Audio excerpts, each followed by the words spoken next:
we will show how to download and install gCADPlus. Choose the zip version of the gCADPlus download. I'll click here to do that for the metric environment. A little lower down the page, click there for the Imperial or USA version, and gCADPlus zip file will be installed automatically or stored automatically in your download folder.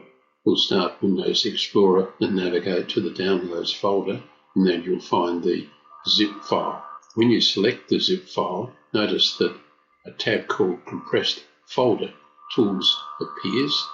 Double click on Extract and you go into a pop-up window, then double click here, and here is our exe file, an operational file. You can click Open and the file will run.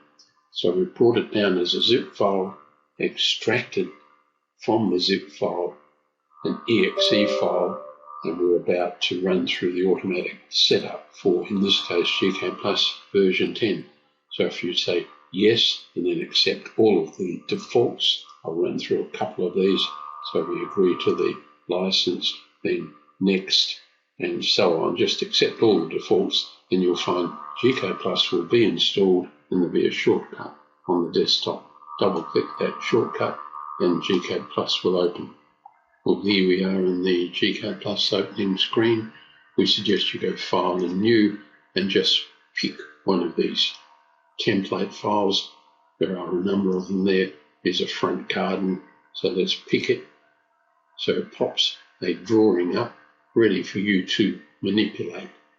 If you wanted, for the sake of argument, to move one of these symbols around, we could select that symbol, copy it, and we are adding to the design, putting new symbols. So you might like to play with one of those template drawings.